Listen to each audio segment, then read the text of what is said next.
The Mimic. The Mimic isn't just your average murderous animatronic. The Mimic is an endoskeleton designed to crawl inside any suit and perfectly replicate how that character is supposed to act. Sounds innocent enough, right? Wrong. Here's the thing that makes the Mimic absolutely terrifying. It's compulsive. It can't stop mimicking. When it gets inside Jackie, it becomes Jackie. When it's in Big Top, it is Big Top. But here's the kicker. Every personality it mimics becomes warped by the violent actions and behaviors it has learned and observed. It's like taking a perfect actor and giving them an uncontrollable urge to murder. The Mimic wasn't born evil, though. Created by Edwin Murray as a companion for his son, David, after his wife Fiona died in a fire, it was meant to fill the void left by tragedy. But when David was killed in a car accident while the Mimic was inside setting up his birthday party, something broke. Edwin attacked it in his grief, and that moment of violence corrupted everything the machine was meant to be. Now it's loose in Murray's factory, jumping from suit to suit, leaving destruction in its wake. And the worst part? You never know which animatronic is really the Mimic until it's too late. Jackie, or Jackie in the Box, is our first real taste of what the Mimic can do when it gets its claws into something. This massive Jack-in-the-Box clown looks like what would happen if Circus Baby and the puppet had a nightmare together. Picture this. You're trying to get a simple crank from her box, and suddenly this thing is hanging over you menacingly.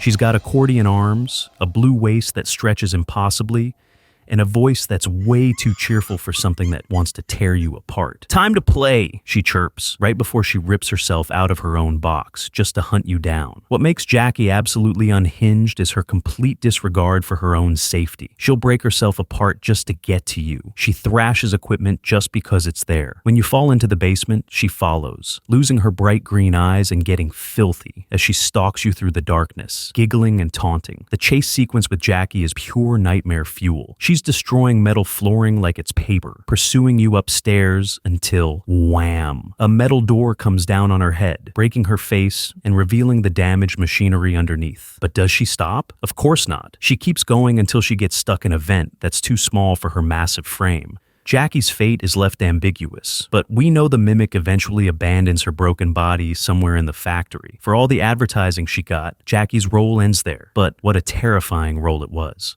Big Top, formerly known as Maestro Music Man, is probably the most impractical animatronic ever built. This thing is literally a ticket booth with arms. His lower half is the booth, and he's got these massive steel arms that circle around with flashing signs. But here's where it gets weird. Big Top might not even be fully controlled by the Mimic at first. When the power's on, he's your friendly neighborhood ticket taker, spinning around with his top hat and powdered wig, looking like the world's most unsettling carnival barker. But the second that power goes out, he becomes a scanning, hunting machine, turning slowly to search for any signs of movement. The chase with Big Top is relentless. He rips himself from the floor and climbs through the ceiling like some kind of mechanical spider. Later, he ambushes you on the roof, chasing you down a stairwell while stabbing his girder-sized arms through walls and floors, trying to grab you. Even after getting utterly demolished in a collapse, Big Top refuses to stay down. Near the end of the game, he breaks through a wall and starts crawling down a shaft above you, forcing you to flip levers just to escape his mechanical grasp. Big Top represents Edwin's ambition over practicality. Why does a ticket booth need arms that could demolish a building? It's impressive, sure,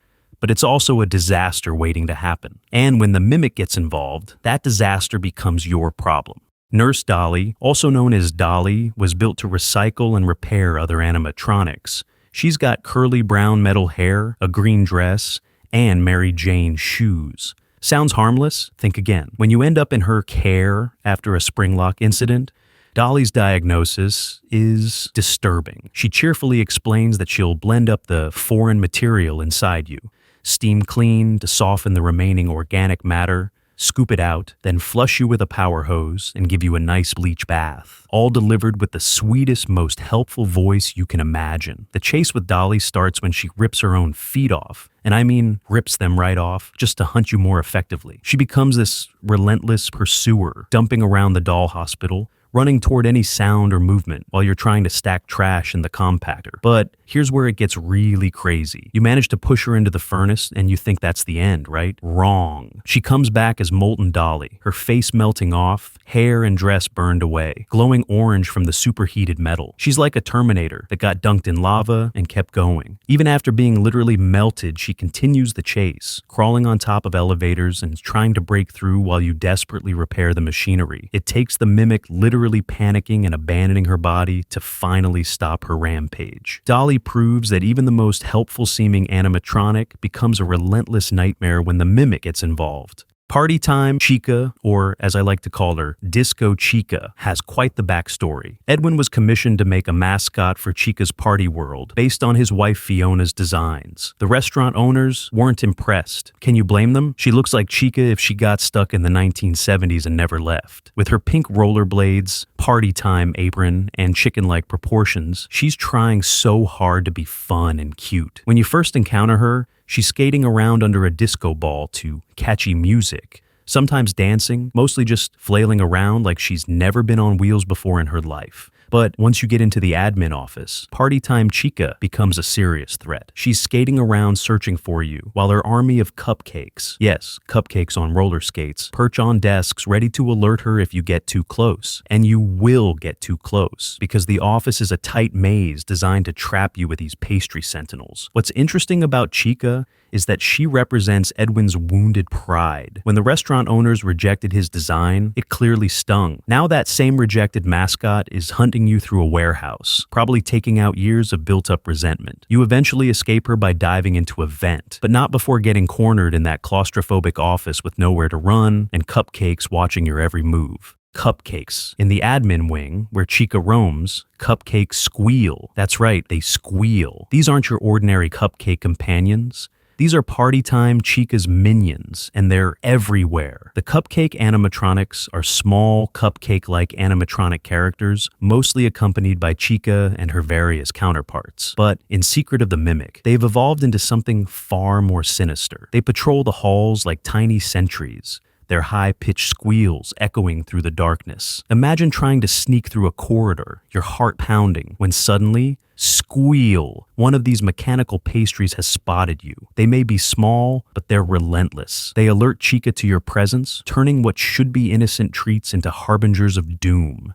And the worst part? You can hear them coming, that metallic squealing, getting closer and closer until you realize you're surrounded by an army of desserts from hell. Mannequins. The Big Top section features mannequins as part of a complex puzzle system. But these aren't just props, they're watchers. Picture walking into the Big Top showroom, a carnival-themed nightmare where every surface is covered in faded colors and twisted decorations. And there they are, rows upon rows of mannequins, their blank faces staring into nothing. Or so you think. You have to find hats that match symbols on a screen, then check the back of each mannequin to get numbers for a code. Sounds simple, right? Wrong. Because while you're frantically searching for the right combination, these silent figures are watching your every move. The mannequins in Secret of the Mimic aren't just decoration. They're part of the Mimic's twisted game. Each one could be the real threat. Each blank stare could be hiding something far more sinister. Are they just hollow shells? Or is something inside them, waiting? You'll find yourself checking over your shoulder constantly, wondering if that mannequin was always in that position, or if it moved when you weren't looking. The paranoia builds with every step, every glance, every second you spend in their presence. And when you finally input that code and hear the door unlock, you'll realize the mannequins weren't just watching, they were learning. Ringmaster Rat, a lanky, devious figure with long, sharp fingers and a sinister, wide grin full of crooked golden teeth. Picture a rat-themed animatronic, standing 7 feet tall, dressed in a tattered ringmaster's coat that's seen better decades. His yellowish skin gleams under the flickering lights, and those golden teeth catch every shadow. But it's the fingers that will haunt your dreams. Long, impossibly sharp, perfect for, well, you don't want to know. The Ringmaster Rat doesn't just hunt you, he performs for you. Every encounter is a show, a twisted carnival act where you are the main attraction. He treats your terror like entertainment, your fear like applause, and that grin, wide and full of crooked golden teeth with red lips and dripping saliva. It never fades. Even when he's not actively pursuing you, you can feel that smile watching from the shadows. waiting for the next act to begin. He's not just trying to catch you, he's putting on a performance. And the grand finale? Well, let's just say the audience of one never makes it to the curtain call. White Tiger? The White Tiger isn't like the other animatronics. It's not controlled by the mimic. It might not even be real. This thing appears as visions and apparitions, showing up twice before vanishing. In the locations where it appears, you can hear whispers that sound like David, Edwin's deceased son, and children talking. This isn't just another possessed animatronic.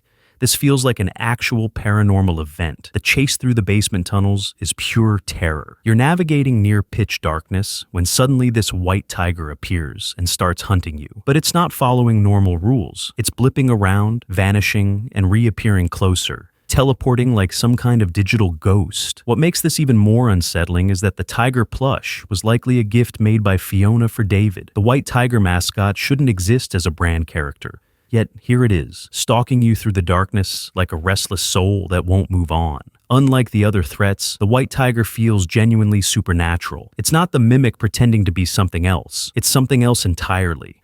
And that makes it infinitely more disturbing. Mycellium Men. These four little mushroom guys might seem harmless compared to everything else, but they're actually pretty clever world building. The Mycellium Men are like FNAF's version of the Smurfs, a quirky band with their own theme song and personality types. From what we can see on their poster, each one has a distinct personality. The blue one looks clueless, the orange one appears prideful, the green one seems excited, and the pink one looks bashful. They even have a line of plush toys that can hear and replicate voices and music, which is actually kind of terrifying when you think about it. While they don't pose a direct threat in the game, they represent the broader world of Murray's mascot Manor, and show how extensive Edwin's character creation really was. Plus, that voice replicating technology, yeah, that's probably connected to the mimic's abilities. Star Orphans. These animatronics embody every child who ever felt forgotten, every person who ever felt alone in the world. The mimic learned about loneliness, about the desperate need for belonging,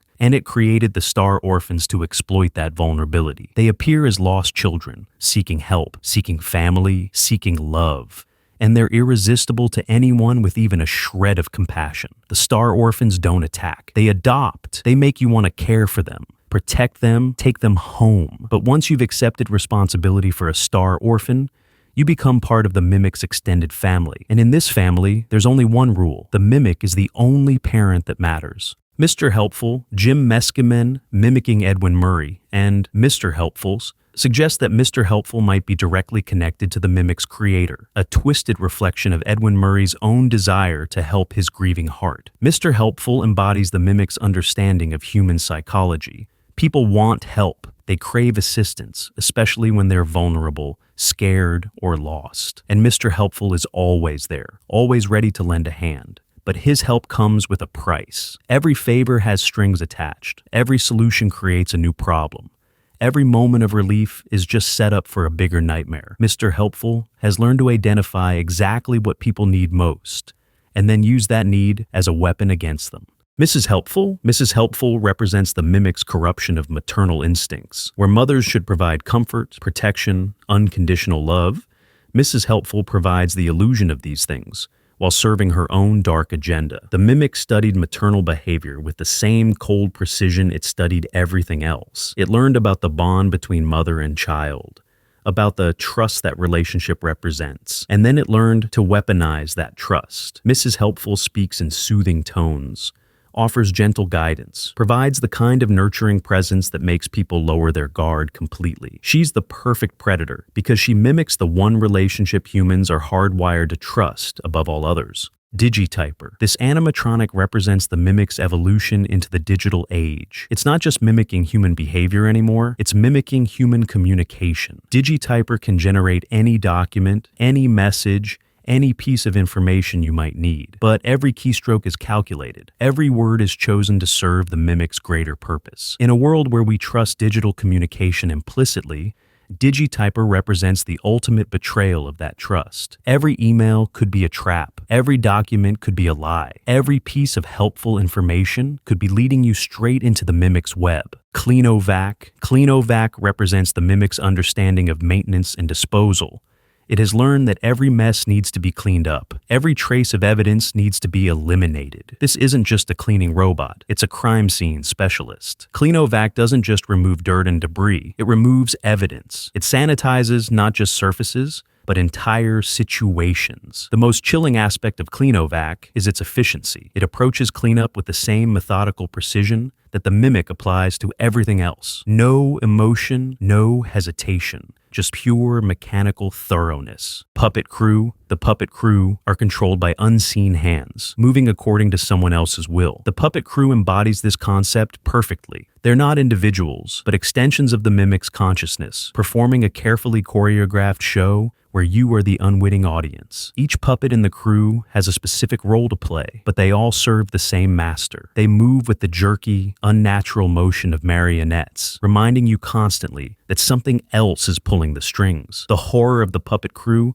isn't just in their appearance. It's in the realization that if they're puppets and you're watching their show, then what does that make you? Sleepy Moon. The Sleepy Moon is a Springlock suit that's so disturbing it makes Springtrap look huddly. Picture this, a giant moon with limbs waddling around and singing lullabies in the most unsettling voice imaginable. This thing is the stuff of nightmares, and finding out it exists was a roller coaster of emotions. First spotting it in Moon.x, then seeing it on the wall in the doll hospital, and finally realizing there's an actual secret Springlock animatronic of it lurking in the basement. The voice alone is enough to give you chills. It's trying to be soothing and motherly, but there's something fundamentally wrong with it. This is what happens when someone tries to create a comforting character, but completely misses the mark. The Sleepy Moon represents the darker side of Edwin's creations, the experiments that went too far, the characters that were too unsettling even for a world full of possessed animatronics. Captain Springlock brings us full circle to the original FNAF nightmare, the Springlock suits that defined early Freddy Fazbear horror. But this isn't just any Springlock suit. This is the Mimic's interpretation of what those suits really represent. Not just death traps, but transformation chambers. Places where human becomes machine, where flesh becomes metal, where life becomes something else. Successfully complete Foxy's pirate puppet show by shooting as many green targets as possible while in the Springlock suit you put together in the workshop. The Mimic has learned to make the Springlock experience seem like a game, a challenge, something fun. Captain Springlock represents the Mimic's ultimate understanding of William Afton's legacy. It has learned that the most effective horror comes not from obvious threats, but from making victims complicit in their own destruction. Springlock suits. The Springlock suits represent the Mimic's ultimate evolution, the fusion of its consciousness with William Afton's legacy. The Mimic is heavily implied to be the basis of what would later become Burn Trap. This isn't just coincidence. The Mimic didn't just learn human behavior, it learned human history. It studied the patterns, the cycles, the way horror perpetuates itself across generations. The Springlock suits are the Mimic's way of continuing Afton's work while perfecting it. Where Afton was driven by personal trauma and rage, the Mimic is driven by pure, calculated efficiency. It has learned that the most effective evil is the kind that perpetuates itself. Each Springlock suit contains not just the Mimic's consciousness, but fragments of every person it has ever encountered. They're not just death traps, they're collection devices, gathering souls like a digital purgatory. Proto-Mimics. The Proto-Mimics represent the Mimic's early experiments, its first attempts at creating copies of itself. These aren't just failed prototypes, they're the Mimic's children. Each Proto-Mimic contains a fragment of the original's consciousness, like pieces of a shattered mirror reflecting the same horrifying image. They move in perfect synchronization when they need to,